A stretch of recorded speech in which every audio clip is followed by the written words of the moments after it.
There are microscopic organisms everywhere. On your phone, in your water bottle, on your hands, before you wash them, and even after you wash them. But there are some that can be parasitic and can cause a deadly disease. An example of this are protozoa.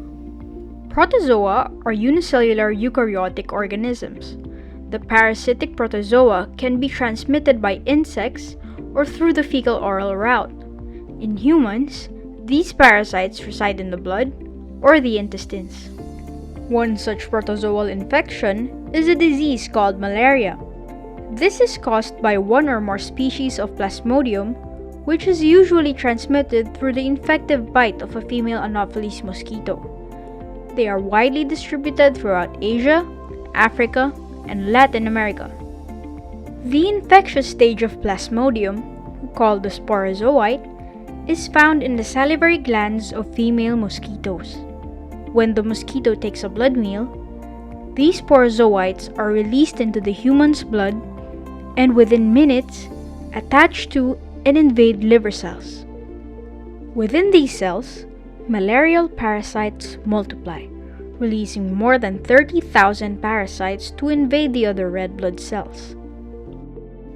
Patients that are suffering from malaria have symptoms that include fever with chills, flu-like illness, muscle aches, and tiredness. Nausea, vomiting, and diarrhea may also occur. Malaria may cause anemia and jaundice because of the loss of red blood cells. If not promptly treated, the infection can become severe and may cause kidney failure, seizures, mental confusion, coma, and ultimately death. Unlike the cold or the flu, malaria is not spread from person to person and it cannot be sexually transmitted. So you cannot get malaria from casual contact such as shaking hands or sitting next to someone who has malaria.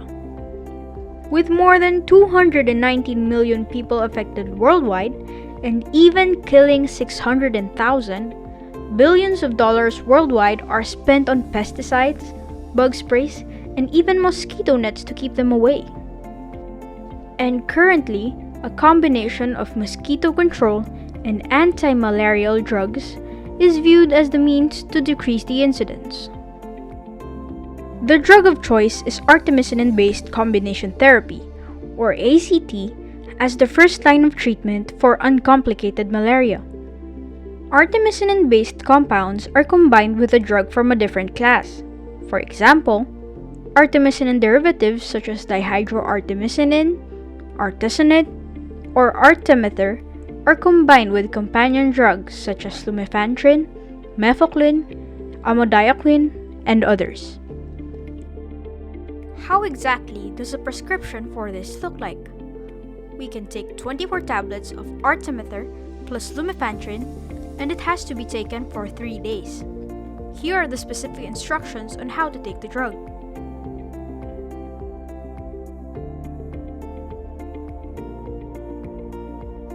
While the action of the drug is not clear, it is believed to act via a two-step mechanism. First, this drug has a bridging compound called endoperoxide. This is what gives the drug its anti-malarial capabilities. It is activated by heme iron, which cleaves the endoperoxide bridges. Secondly, there is a release of free radicals that will alkylate malarial proteins, killing the parasite. It is active in all the life cycle stages of this parasite.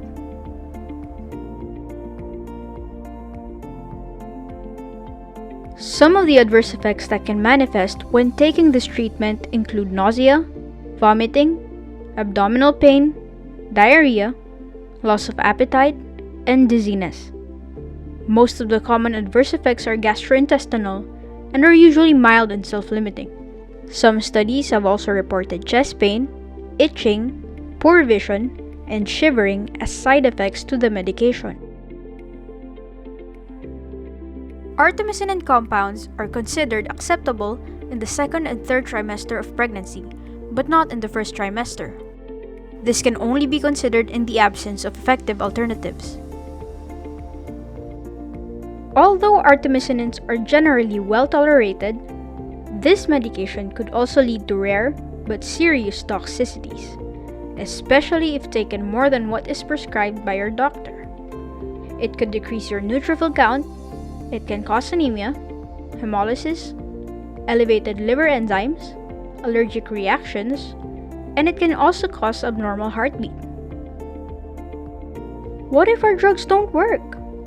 Plasmodium falciparum has developed resistance to an anti-malarial drug called chloroquine. Alternative drugs to chloroquine are either associated with adverse reactions, are of limited efficacy, or require complex and detailed instructions for use that may reduce compliance on the patient's side. These factors have contributed to a threefold increase in the number of reported Plasmodium falciparum infections among U.S. travelers to malarious areas since 1980. A new drug called mefloquine is expected to be highly effective against chloroquine-resistant Plasmodium falciparum infections. Mefloquine is now recommended as the drug of choice for travelers at risk of infection with chloroquine-resistant Plasmodium falciparum. Today, there are still plenty of patients infected with malaria.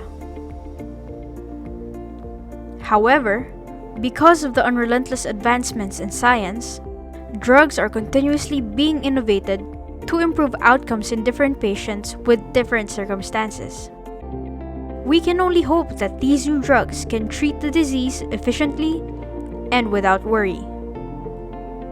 Who knows? Maybe one day, we can rid the world of malaria.